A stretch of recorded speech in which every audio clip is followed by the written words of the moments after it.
Tuesday, 27 January 1972, 6:55 a.m. One Gabriel Antwater of 1111 Hugo House Boulevard, Corman, New Mexico, 23118-115, gives birth to the boy she simply names him. At Ramon Memorial Hospital, there is no father placed upon the birth certificate, as months earlier Miss Antwater makes the claim that the joyous birth is the result of immaculate conception, not by a god, but by an art installation she rather fancied 9 months earlier. It was during a visit to the Flamingo Community Art Museum on the corner of Divine Waters that Miss Antwater, who had been quite underwhelmed by most of the pieces within the museum, was overcome by an unquenchable thirst and drank from a water fountain she mistook for a water fountain but was not in all actuality a water fountain, but the work of world-famous artist and world fountain appreciator Marcel Duchamp, and a secret honest plan cooked up 4 decades earlier at a clandestine meeting in Zurich. Well, less plan and more a series of random absurdities leading to a hopeful outcome.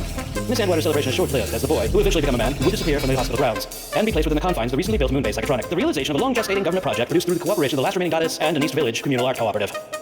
Upon completion of the new moon base, where humanity's most valuable resource, psychotronic energy, would be collected and housed. The Dadaist returned into hiding in a dimension known only as the absurd, and the East Village Art Cooperative returned to New York to begin work on a new piece made entirely of macaroni pieces, dog hair, and egg cartons. Over the years, through multiple administrations and mankind's inability to stay focused for any duration of time exceeding half an hour, the boy, the moon base, and the other denizens housed there were all but forgotten.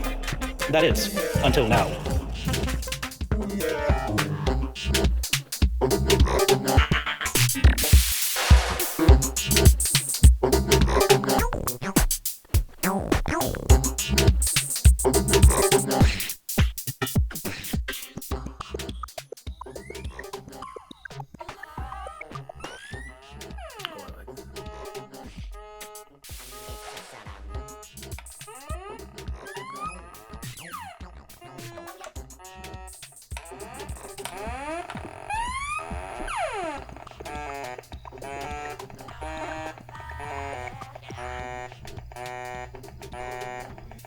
Oh, that's nice. That's nice. Hey, Em.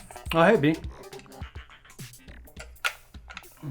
How's it going? Oh, it's pretty good. How's it going with you? I'm good. Yeah, you want to talk for a second? Hey, yeah, I wanted to talk to you for a bit, if you don't mind, man. Oh, yeah? What's good? What's going on? So, I've been thinking. I'm thinking about, reducing the, length of the Psychotronic archive. To how long? 10 minutes. 10 minutes? 10 minutes is all we need. 10 minutes? 10 minutes. 10 minutes is all we need. 10 minutes? 10 minutes. 10 minutes is all we need. 10 minutes. 10 minutes. 10 minutes is all we need. 10 minutes? 10 minutes. 10 minutes is all we need. 10 minutes? 10 minutes. 10 minutes is all we need. 10 minutes. 10 minutes. 10 minutes is all we need. 10 minutes? 10 minutes. I mean, yeah, I get it. I'm just saying 10 minutes is probably all we need. Because, I mean, we did waste about 25 minutes on Blood Freak. And Blood Freak is only an hour long. So 10 minutes. 10 minutes.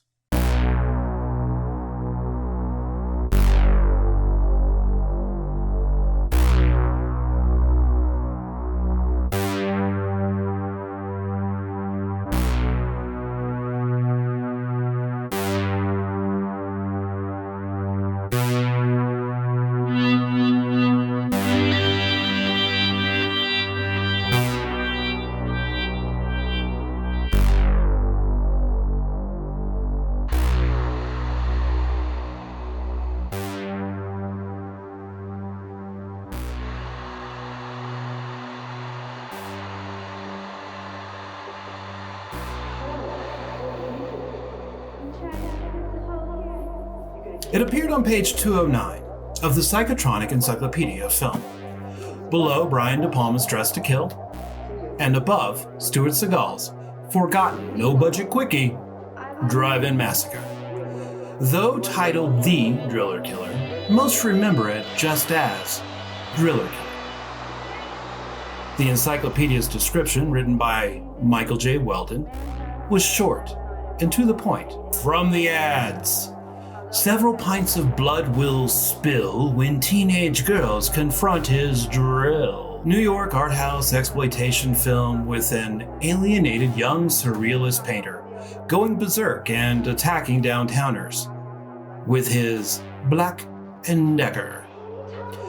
Directed by Abel Ferreira and written by his longtime collaborator Nicholas St. John, who would go on to write Ferreira's terrific Body Snatchers and his fantastic revenge fantasy, Miss 45. Hi, welcome to New Wave Theater. New Wave music is now, if you want to keep up with the times. It's not doomsday music like some fear, but just the pressured times we live in that this new music reflects. It is alive on the wings of tears. We are each here to make our way toward identity or extinction, and though we can be helped or hindered to either, it depends entirely on our individual and collective selves what will become of us.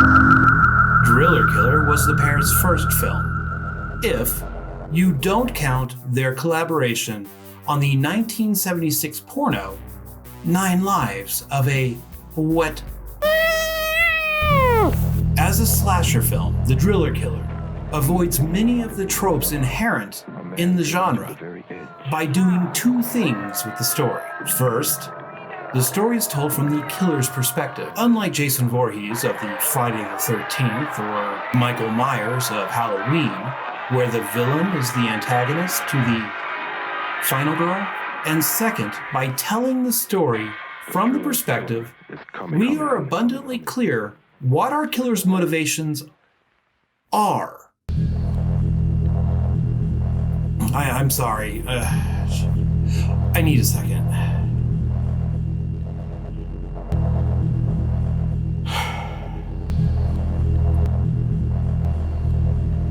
Okay. I'm not proud of this. But Driller Killer? It absolutely bores me. That feels good to get off my chest. The Driller Killer is boring.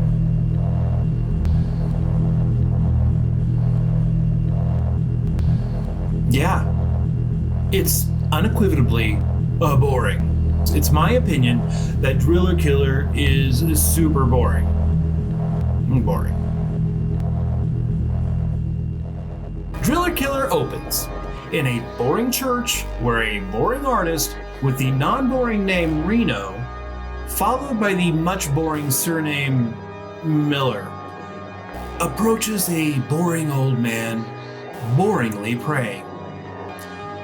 In a boring and sad attempt to add some kind of excitement to the boring situation, the boring old man touches Boring Reno's hand. And Boring Reno, in response, well, boringly acts in boring shock and boring horror, and his boring revulsion forces Reno to boringly run from the boring church with his boring roommate, Boring Carol. They enter an awaiting boring taxi and sit boringly in the boring back seat and boringly head off to an exciting party, where Boring Karen goes to score some boring drugs and Boring Reno boringly waits in the boring back seat of the boring taxi. The next boring morning, Boring Reno awakes to the boring sounds of a boring hand drill that his other boring roommate, Boring Pam, is using to drill a boring hole in a boring door. And when Boring Reno tries to help Boring Pam with her boring drilling of a boring hole, we get to boringly witness the most boring recreation of a Three Stooges skit ever boringly done. Not to bore you, but a little boringly later, Boring Reno has a boring fit over his boring electric and boring phone bills, and boringly ponders how the Boring Three will pay their boring rent. Boring Reno decides to get a boring advance on his boring art and goes to the boring art gallery where Boring Dalton, the boring owner of the boring art gallery, Boring Dalton has been boringly waiting on Boring Reno's boring masterpiece, but Boring Reno isn't finished with his boring masterpiece and asks for a boring advance to pay for his boring rent. Bored, Boring Dalton is tired of Boring Reno's excuses on the boring delay of his boring masterpiece and boringly says he will give boring Reno the boring money he boringly needs to pay his boring rent, boring electric bill, and boring phone. Boring Reno boringly agrees. The next boring day, an awesome band awesomely rocks upstairs, while boring Reno tries to boringly paint his boring masterpiece, but is bored and distracted by the awesome sounds coming from his awesome neighbors. Boring Reno gets so angry he boringly hallucinates, and his boring hallucinations cause boring Reno to boringly walk the awesome streets of 1980s New York. Boring Reno is so boring that he boringly harasses an awesome homeless dude, and boringly rants and boringly accosts him. After watching boring teenagers boringly attack another awesome homeless person, boring Reno has a boring epiphany. Another boring day, and boring Reno bitches to his boring landlord about his awesome rock band neighbors. The boring landlord refuses to evict the awesome rock band because they are the only awesome excitement in his otherwise boring life. Boringly odd, the boring landlord offers boring Reno some boring rabbit to boringly prepare before boringly demanding the boring rent for boring Reno's boring apartment. Back in his boring apartment, boring Reno has another boring freakout and goes to boring town on his boring rabbit with a boring knife. After his boring bloodlust is boringly satiated, boring Reno has another boring hallucination.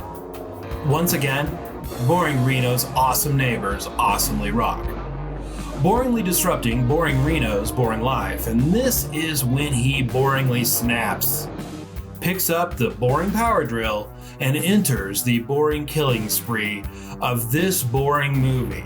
One after a boring another, boring Reno kills awesome homeless people with his boring drill, which is not battery powered. How he is taking his boring drill all over awesome New York City is a boring question never boringly answered. Getting back to his boring apartment, boring Reno is met by boring Tony, who wants a boring portrait of him playing boring guitar and boringly making out with boring Pam. Boring Reno does the boring portrait, then boringly goes out into the boring alleyway to boringly kill another homeless person with his boring drill. Afterwards, boring Reno goes back upstairs to tell his two boring roommates, boring Karen and boring Pam, that he has completed his boring masterpiece. Boring Dalton comes to the boring apartment the next boring day, and after seeing the boring painting is boringly unimpressed. No, this isn't right, this is nothing, this is shit! Boring Karen boringly flips out on boring Reno and boringly stomps out. That boring evening, boring Reno has boring Dalton over for boring dinner as the awesome band awesomely rocks one last time upstairs. And boring Reno kills boring Dalton with his much used boring drill. Boring Pam, returning to her boring apartment, sees boring Dalton's body on the boring floor and boringly tries to escape. But boring Reno catches boring Pam in the boring hallway and boringly drags boring Pam back into the boring apartment, never to be boringly seen again. Boring Karen has sought solace from the boring situation by returning to her boring ex-husband and takes a boring shower in his boring apartment while he boringly makes tea. Bored, boring Reno boringly breaks into boring Karen's boring ex-husband's boring apartment, killing her boring ex. Once boringly done with her boring shower, boring Karen gets in the boring bed and boringly calls for her boring ex to come to boring bed, not boringly knowing that boring Reno is boringly hiding under the boring ex's boring bed. And then the boring film boringly ends. Driller Killer was released in 1979 and was written by Nicholas St. John and was directed and starred Abel Ferrara. Stay boringly psychotronic, everybody.